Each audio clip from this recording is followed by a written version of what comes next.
Get some Benny going here a little bit. It's the morning mini tour. And for some reason, the chat window is not letting me log in today, so I'm going to have to do this the old-fashioned way. This happens now and then. Benny Goodman and his music. All right.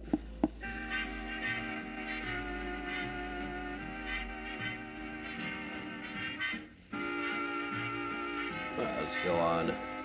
Hey, Karen, Betsy, and Katie. There we go. That's what I'll have to do. I'll just put up the chat window on my phone. Hey, Todd. Hey, Miles. Miles.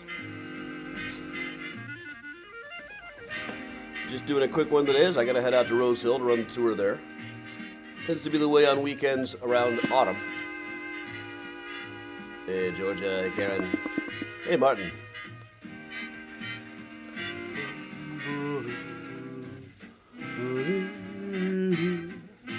Hey, Dina. Hey, Tracy. Hey, Kiwi. Hey, Cindy and Toi. Hey, Timmy, the Becky. In the Urban Room of the Congress Hotel in Chicago. Hey, Kathleen. And first of all, one of Irving Berlin's Morning, Mom. greatest hits, Blue Skies. I should really look up, like, the words to this. Ticket issue been resolved? I think so, yeah. I think so. Briefly, the 8:30 p.m. boat tour was listed as no longer on sale last night. It was just an Eventbrite hiccup. It's for sale.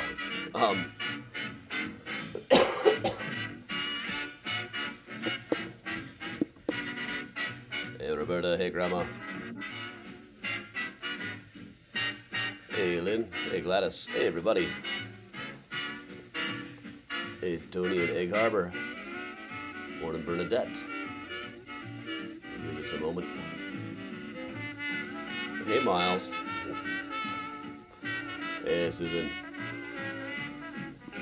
Nancy in Denver and Linda in Boston. Hey, Joanne. So we're researching a Boston story right now about a January 1775 thing where a bunch of drunken watchmen, drunken officers tried to beat up some watchmen or something. It's hard to get. The newspapers didn't cover that much.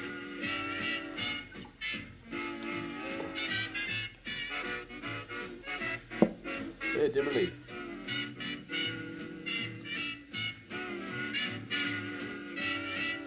Hey, Susan. Hey, all.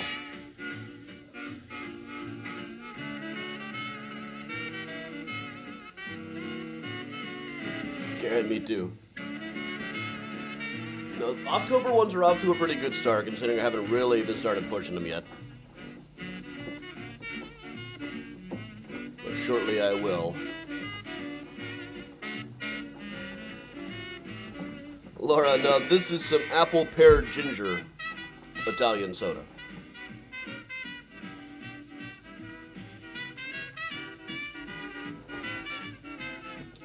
This is nothing too bad.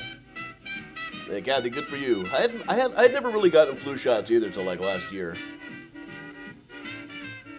Now, the fewer symptoms I manifest, the fewer times I have to do a COVID test. So,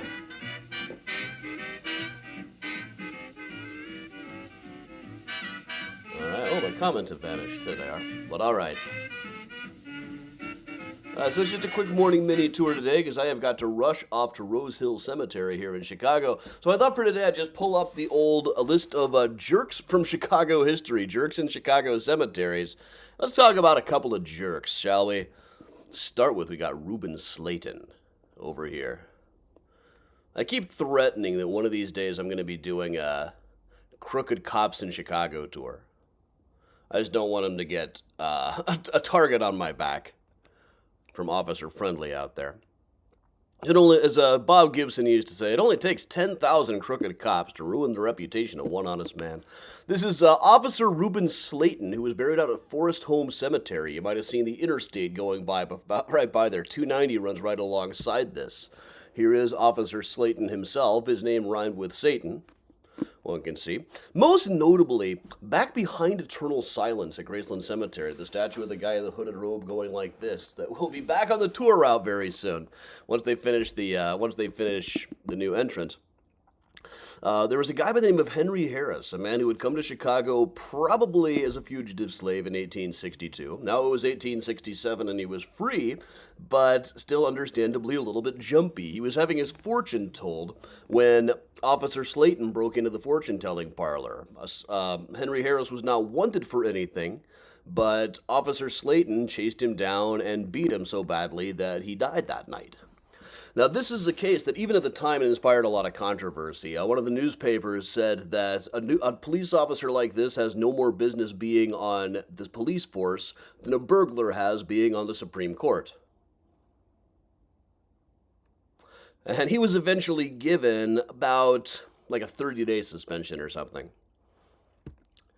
But he was also later, like 20 years later, he was still on the force and was one of the arresting officers of one of the Haymarket guys, one of the people who was eventually hanged for supposed involvement in the Haymarket affair, in which a bomb had gone off during a speech, killing several police officers and an unknown number of rioters. The police officers were marching towards it, pointing guns at everybody. Once the bomb went off, of course, they started shooting those guns. Not a whole lot is really known about Officer Slayton. I just know that he's buried out here. I'm working on getting a marker for Henry Harris as well. That's a plan for down the road. Cyrus McCormick, I'm sure we'll be seeing him soon. William McCormick, we'll be seeing him. But we don't end up at Stephen Douglas's tomb much. Not many people do. This is still like a national park. The federal government owns this land. It's maintained as a park. They've got a guy whose whole job is to answer the phone, but he usually does not.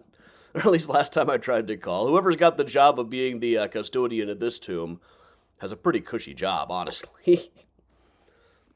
The number of people who are lining up to see the grave of Senator Douglas is just not what it used to be.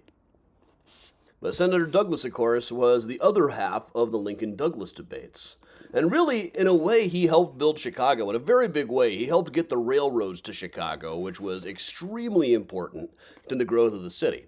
But because of that growth of the city, we were big enough to have the 1860 Republican Convention here, at which his old debate partner Lincoln was nominated for president, something that probably couldn't have happened in any other city, just because of Lincoln's personal connections here and him being really such an out-of-left-field candidate.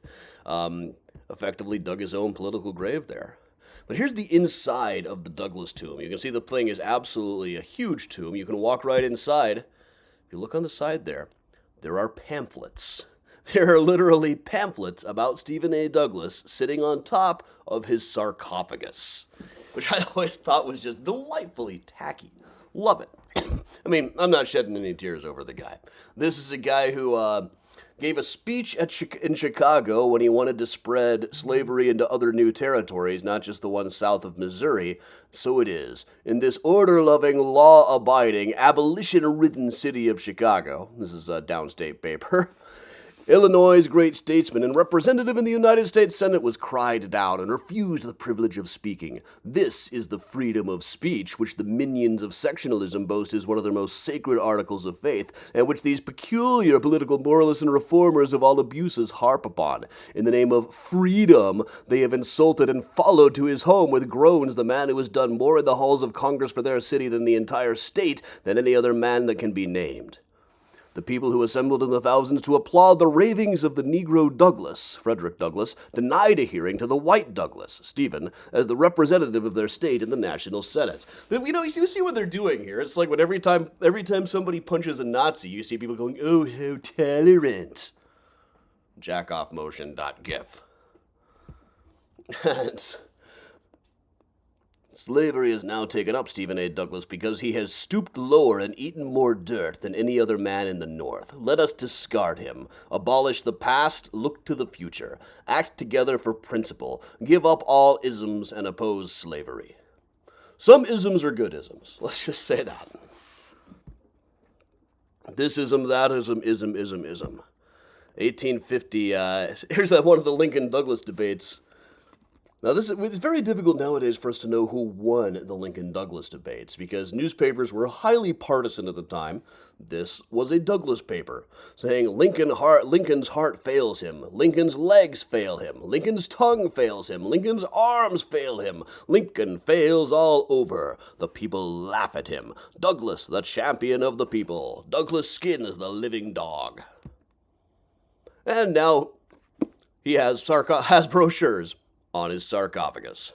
So, all right, everybody, let me move this down to closing. Let me see if I got the upcoming tours thing here. Yes, I do. So, upcoming tours include Thursday night, the Labor edition of the Time Travel Pub Crawl. Right now, I'm about to head out to Rose Hill Cemetery. There's still plenty of room on that tour if anybody happens to live nearby. And starting this week, it's Mystericon, everybody.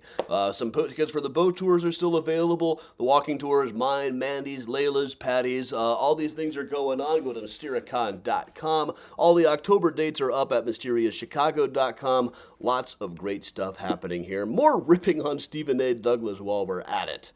It's just good fun. But all right, thanks a lot for joining me, everybody. I'm Adam from Mysterious Chicago Tours, telling you all to stay safe and stay strong. And of course, if you can, stay spooky, everybody.